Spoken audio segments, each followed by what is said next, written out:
Opa, e aí? Você já assistiu algum anime de romance e ficou pensando como isso está sendo tratado como algo normal aqui? Como personagens sádicos que são romantizados ou que têm excesso de ciúmes? E o anime chama isso de amor.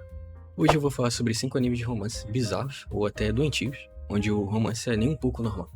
O primeiro da lista, e também um dos lançamentos mais recentes, é o Atari-kan. É sobre um garoto de ensino médio que cuida da irmãzinha dele.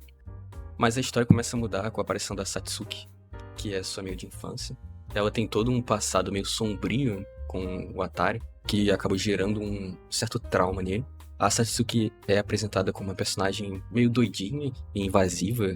Ela segue ele por todos os lugares, invade a casa dele. A obra sempre justifica esse comportamento pelo fato deles serem amigos de infância, o que é meio estranho. Em relação à construção do romance, o trauma do Atari funciona como um vínculo que é ligado com a Satsuki, que é amiga de infância dele. O que mantém, de certa forma, o protagonista preso a ela, mesmo quando a relação se mostra meio desconfortável entre eles, ou até mesmo quando ele tá se aproximando de outra personagem, de outra garota. Além disso, tem um romance com outro personagem, que é Ishihara. Eles chegam a ter um tipo de namoro, entre aspas. Ela é bem fofa, mas dá pra ver que não confia muito no protagonista, no Atari, devido à aproximação dele com a Satsuki. Além disso, a Ishihara é bem tímida, insegura e muito ciumenta. No fim, a obra apresenta um desenvolvimento dos personagens meio conturbado, que é marcado pelo trauma, né, de infância que o protagonista tem. Tem um romance um pouco estranho, mas não acho que seja um anime ruim.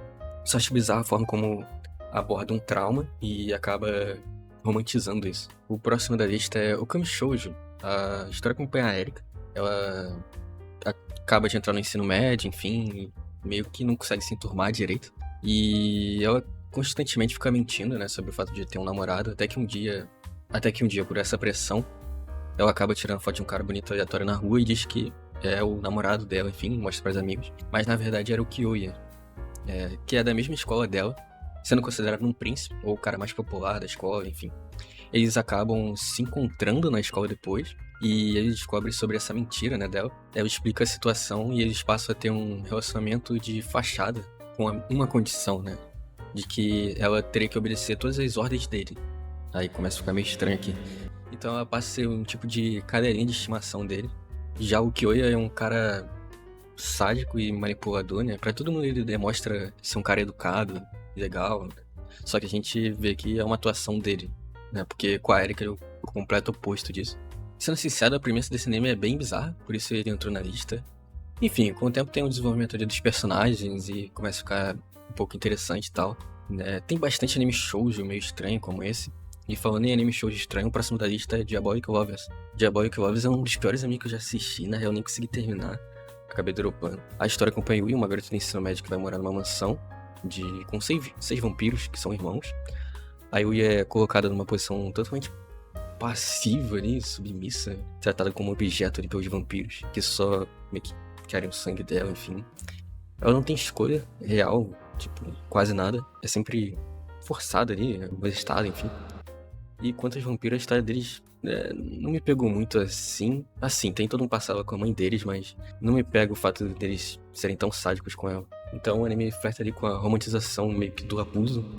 Como ele raramente reage, parece que força ainda mais essa dinâmica problemática da obra de abuso, né? Diferente de outros animes que mostram relações conturbadas, relações tóxicas como algo negativo, Diabolic Lovers não critica essas relações. Definitivamente não é anime pra levar como referência de romance, porque ele é mais 18 também, né? E é baseado num jogo, inclusive, mas é completamente bizarro. Enfim, não à toa é uma das piores notas do My Anime List. Outro da lista é Kuzu no Honkai. A história acompanha dois estudantes que parecem formar o casal perfeito, né? Porém, a relação nasce de um acordo, eles não se amam de verdade. Ambos estão apaixonados por outras pessoas e usam esse amor deles, né? Esse relacionamento deles como uma forma de aliviar, né, essa solidão, esse amor não correspondido, né? E esse amor não correspondido a gente descobre que, na verdade, são os professores deles, né, da escola. A relação entre eles é marcada por uma certa evitação, né, de lidar com essa rejeição, né, que eles têm pelas pessoas que eles gostam, digamos assim. Então eles escolhem tentar tapar esse buraco, tendo um relacionamento, né, entre eles. Porém, não acho que Kuzu no Honkai romantiza essas relações líquidas. O anime deixa claro que e se machucam constantemente nesse relacionamento, sentem culpa, angústia, enfim. Dá pra ver que é bem destrutivo. Nenhum personagem parece ter caráter de fato, né? Tem traição pra caramba. Fora que aquela professora lá, pra mim, uma desgraçada, né? Uma das personagens que eu mais odeio nos animes, sendo sincero. O próximo da lista é um bem famoso, School Days. Começa com um típico romance escolar ali, né? Nós acompanhamos a história de Makoto, que é um estudante de ensino médio comum, que se interessa pela Kotonoha, é uma garota tímida, quieta, mas na dela ali. Eles acabam entrando num relacionamento, mas logo a gente vê que o Makoto não tem maturidade pra ter um relacionamento e passa a trair ela com o tempo. Aí entra uma amiga dele na história que tenta ajudar o relacionamento deles, mas acaba dando errado porque ela fica com ele também. Então surge um triângulo amoroso que só vai piorando com o passar do tempo. O Makoto começa a se relacionar com várias garotas ao mesmo tempo, mesmo estando em relacionamento com a Kotonoha, e mais tarde ele descobre que acabou engravidando uma delas. Daí em diante começa a dar tudo errado, com a famosa cena final do anime, que é bem conhecido por esse final perturbador. Mas o que a gente pode trazer aqui de School Days é que ele não romantiza essas relações bizarras, né, de traição, não tem nenhum tipo de romantização. O anime deixa tudo desconfortável de propósito, mostrando como a falta de limites, né, do protagonista, de ser um cara impulsivo, parece que não pensa direito, né, parece que, na real ele pensa, mas talvez com a cabeça errada, enfim.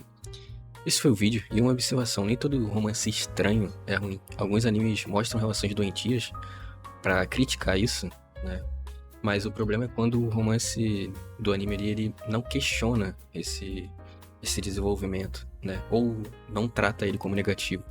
Aí que mora o problema, pelo menos na minha opinião.